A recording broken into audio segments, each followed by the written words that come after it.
もし自分の乗っている船が座礁したら、あなたは誰の指示に従いますか？ 2014 年の4月、修学旅行中の男子高校生が家族に一通のメールを送っていました。それは、僕の部屋が45度も傾いているという危機迫ったもの。彼が乗っていたのは旅客船。その船がドーンと大きな音を出し、傾き始めていたんです。返信はすぐに来ました。落ち着いて、言われた通りにしていれば大丈夫。男子高校生はその言葉を胸に、海のプロである乗組員の指示通りに行動します。しかし、残念ながら彼はそのまま海の底へと沈んでしまったんです。実は船からの指示は通常ではありえないものでした。その内容とは、乗客は外に逃げるな。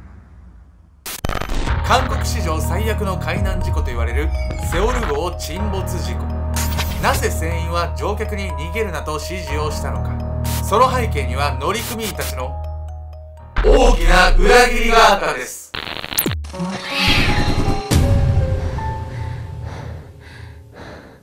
おそす、静岡の爽やかハンバーグ食べたいケンちゃんです。ゆみゆみこです。パクパク。本日ね、ご紹介するのは韓国で起きたセオル号沈没事件についてなんです。この事件ね、いろんな説があるんですよ。この乗組員のね、事故発生後の行動だったりとか、いろんな立場からのいろんな視点があるんですけど、この動画をね、最後まで見たね、メントラーの皆さん、一体どう感じるのか、ぜひコメント欄で教えてください。というわけでね、実際にいろんな説があると言ってはいるんですがね、まずは事件の概要から見ていきたいと思います。裏切りの真相。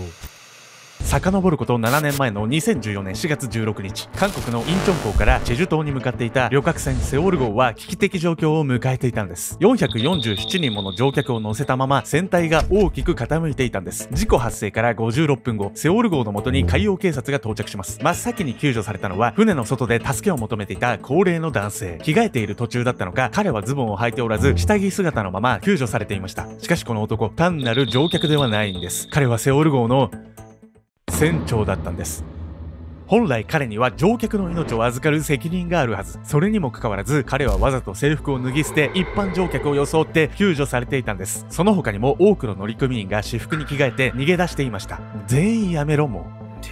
乗客のふりするとか責任放棄しすぎでしょ、それは。いやもうね、まだね、それだけだったらいいとは言えないんですけど、もっと最悪なのが、その時ね、皆さんね、乗客ね、どこにいたと思いますか？本来、運航を取り仕切る乗組員には、危機的管理能力や乗客を守る責任感が求められるんです。しかし、このセオル号の乗組員の多くは、この意識が完全に欠落していたんです。それが最も現れていたのが、客室に流したアナウンスでした。そのアナウンスとは、その場から動かないでくださいというもの。本来ならば、こういった事故が起こった場合、速やかに乗客を甲板などに避難させ、備え付けの救命ボートで海上に脱出するのが鉄則なんです。ではなぜセオル号の船員たちは乗客を船の中に閉じ込めるような行動をとったのか。その理由はただ一つ。乗客を先に避難させると自分たちが逃げ遅れてしまうから。実はセオル号に設置されている救命ボートのほとんどが使用できない状態にありました。乗組員はそれを把握していたんです。さらに外部との交信から救助にやってくる船がどれくらいの人数を収容できるかもおおよそ見当がついていました。救命ボートが稼働できない中、頼みの綱は救助艇。しかしその救助艇に乗れる人数は限られているんです。乗客に次々と避難されては自分たちが助からないと考えた乗組員は乗客が外に出ないようにアナウンスで指示をしていたんです。これってもう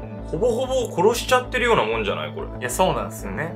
全員ね、乗組員がね、そういう行動を取ったわけじゃないんですけどね、ちゃんとね、乗客の方を助けようとした乗組員の方もいたんです。ただね、残念だったのは、船長をはじめね、こういうね、乗組員の指揮系統のね、トップ層の人々が自分の命を優先してしまったことなんです。こういったね、危機的状況でこそ、人間のね、本質っていうのが現れてくると思います。一方、そんな事実を知る由もない乗客たち。彼らは船の中でじっと救助を待っていました。しかし、船体は容赦なく傾いていきます。船内に海水が流れ込み、多くの乗客たちが飲み込まれ始めていったんです。その乗客の多くが修学旅行中の高校生たちでした。この危機的状況の中、とっさの判断で窓から逃げ出す生徒もいました。ですが、救命胴衣をつけていたばかりに、水面より下の隙間をくぐることができず、逃げ遅れた生徒も多くいたんです。船の外にさえ出ていれば、こんなことは起こらなかったはずなんです。さらに、助けに来た海洋警察の救助体制にもずさんな点が多くありました。本来ならば救助隊のダイバーが船内に閉じ込められている乗客を救助に行くべきです。ところが海洋警察はそれを行わず、ただただ外に出てきた人々を助けることに専念していたんです。こうして事故発生からおよそ1時間半後、セオル号は多くの乗客を乗せたまま海の底に消えていきました。この事故での死者はなんと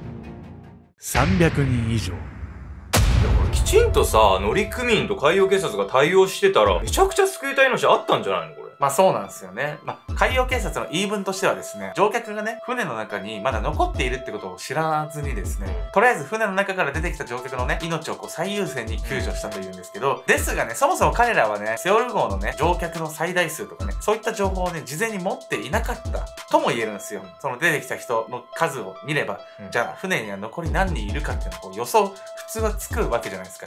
だから、ちょっとね、ずさんだったんじゃないかとも言われてるんですよね。なんでこんなひどい事件が起こってしまったのかね、見ていきたいと思います。地獄の修学旅行。事故の前日の4月15日午後9時頃、セオル号は447人の乗客を乗せて出港します。この日の乗客の多くは修学旅行中の高校生でした。少しずつ遠くなる港を眺めながら、生徒たちのテンションは最高潮。夕食を終えた生徒たちは、甲板から運航会社主催の花火大会を見物。さらに船内では専属の歌手による音楽ライブも開催されました。大切な仲間と優雅な夜の時間を過ごした生徒たち。明日もきっと楽しい旅になるだろうと思いを馳せながら眠りにつくんです。日付が変わり4月16日の朝、セオル号は目的地に向かって順調に航行中。美味しい朝食を食べた生徒たちは客室で二度寝や休憩など思い思いの時間を過ごしていました。しかし午前8時48分、楽しい旅は一変するんです。船内に突如響き渡ったドーンという衝撃音。それと同時に一気に船体が左に傾きます。傾きの角度はおよそ15度ほど。驚いた生徒たちでしたが、船内放送などによる状況の説明はありません。そこで彼らはこう考えます。きっと船にはよくあるちょっとしたハプニングだろう。彼らはみんなで写真を撮り、その小さなスリルを楽しんでいたんです。いやいや、これだけさ、船が大きく傾くって写真撮ってる場合じゃないじゃないこれ。まあそうなんですけど、この時ね、生徒たちはある2つの心理状況に陥っていたんです。1つ目は正常性バイアス。なんかこの前タイタニックでも言ってたやつね、これね。そうなんですよね。多少のね、異常事態が起こっても、それをね、正常だとね、思ってしまうバイアスのことなんですよね。しかし、これだけではなく、高校生の彼らは多数性同調バイアスというね、もう一つの心理状態に陥っていたと思うんです。というわけでね、本日のメトラーキーワード。多数派同調バイアスとは、どのように行動してよいか迷った時に周囲の人と同じ行動をとることが安全と判断する心理傾向のこと。集団同調性バイアスとも呼ばれます。いわゆるみんなでいれば怖くないと思ってしまう気持ちのこと。緊急時に集団がこのような心理状況に陥ってしまうと、避難が遅れてしまったり被害が広がってしまう危険性があるんです。さらにセオル号の場合は船内放送も一切ありませんでした。生徒たちがどう行動すればいいか判断がつかなかったのは当然とも言えます。船が傾くというこの危機的な状況を集団心理によって安全だと思い込んでしまったんです。高校生ぐらいの年だとさ、強がっちゃうというか、ビビってると思われたくないみたいなさ、かっこつけちゃうとこありそうよね。周りと比べてね。このバイアスによって対応が遅れないようにするためにはどうすればいいのか。それは個人個人が危険を感じたらその気持ちを素直に受け止め、率先して危機回避をすることが重要なんです。そうして仲間を増やしていくことで同調して行動してくれる人も増えるでしょう。みんなが写真撮ってる中でさ、避難しなきゃってさ言い出す人は勇気がいるとは思うけど、そのきっかけがね、一つでもあるってことが大事ってことだね、これ。そしてセオル号はこの後1時間半かけて沈没していってしまうんです。そして悲しいことに乗客たちは乗組員の裏切りに気づくわけもなく、従順に指示に従ってしまうんです。裏切りのアナウンス。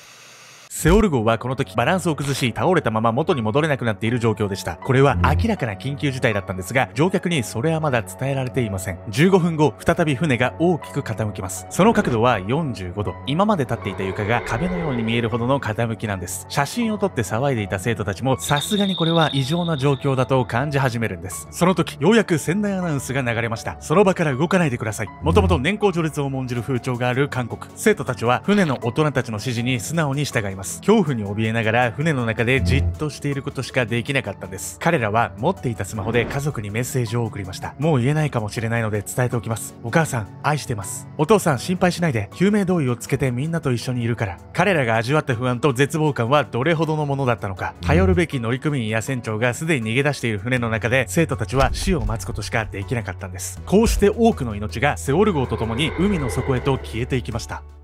たくさんの命が奪われてしまったセオル号の沈没事件。ここからはなぜこんな事件が起きてしまったのか解明していきたいと思います。この事故には2つの大きな原因がありました。セオル号の闇。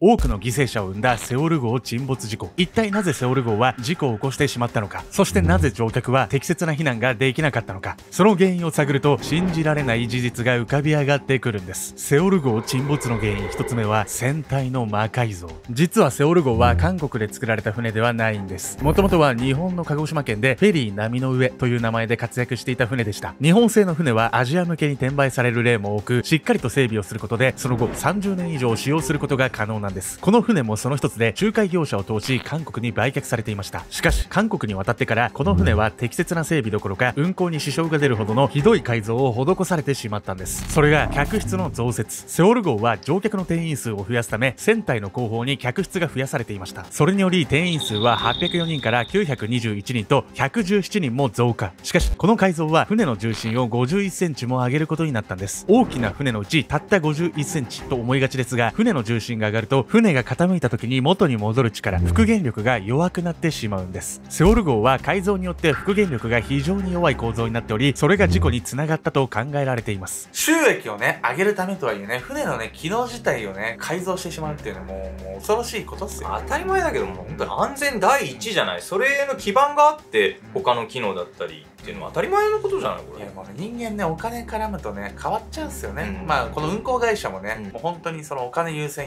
っていうね、もうやばすぎる会社だったんです。セオル号沈没の原因、もう一つは運航会社の不正体質。セオル号の運航会社であるチョンヘジン海運、実はこの運航会社以前から船舶事故を繰り返している要注意な会社だったんです。多くの事故を起こしているにもかかわらず、それを改善する対応は皆無。それどころか日常的に行うべき安全教育すら行われていなかったんです。後の監査報告書によってセオル号の従業員を教育するための研修費は年間たったの5万円だったことが判明しています。このように安全意識を持たず人命を軽く見ているチョンヘジン海運、この会社が最も重要視していたことは何なのか。それは利益だったんです。セオル号は人だけではなく貨物も多く乗せていました。運航会社はその収益を上げるため日常的に上限の2倍から3倍の荷物を積ませていたんです。事故当日はなんと上限の 3.6 倍もの過積載がされており、それをごまかすために船底に溜めているバラスト水を放出したというんです。バラスト水とは船の重しとして機能しているもの。そんな重要なものを放出すればセオル号の重心はさらに不安定になり危険な状態になるのは当然とも言えるんです。報道によればセオル号の事故の第一歩を受けた運航会社は、なんとですね、その後に船の積載量を改ざんするんですよ。そして過積載がバレないようにしていたんです。上限の 3.6 倍はめちゃくちゃ多いじゃないのよ。まあね、こんな運航会社だったんでね、もう乗客をね騙して部屋に閉じ込めて逃げてしまうようなねプロ意識の低い人々の集まりだったんでしょうね。こうやってもう自分の命にさらされるっていう状況で、まあその立場に私はいないからさ偉そうなことは言えないけど、まあ人間の本質がそこで現れそうな気はする、まあ危機的状況においてはですね、ですがね、そんな中でも高校生たちをね助けようとした人もいるんです。命を懸けた救出劇。船長をはじめとした多くの乗組員が逃げ出したセオル号。刻一刻と沈みゆく船の中で多くの高校生を救った一人の男性がいました。彼の名はキム・ホンヨン。配管設備の専門家であるキム氏は仕事先に向かうためセオル号に乗り事故に遭ったんです。当初は船内アナウンスに従っていたキム氏だったんですが、船が45度に傾いた時にこれはおかしいと確信。すぐさま5階の客室から脱出したんですが、おじさんおじさんと助けを呼ぶ声が聞こえました。ふと見ると一つ下の階に多くの高校生が集まっていたんです。ここにたくさん学生たちがいます。助けてください。キム氏は昨夜ねセオル号が出港した時のことを思い出したというんです。無事に出港できたことに大喜びし、船の中でふざけ合ったり笑い合ったりしていた生徒たち。キム氏の目にはキラキラと輝く彼らが世の中で一番幸せそうに見えていたんです。しかし今は彼らは沈みかけの船の中で体を寄せ合い泣いています。私が彼らを助けなければいけない。キム氏はそこにいた100人ほどの生徒たちの救出を始めるんです。こんな状況じゃさ、もう自分のことだけで普通精一杯よ。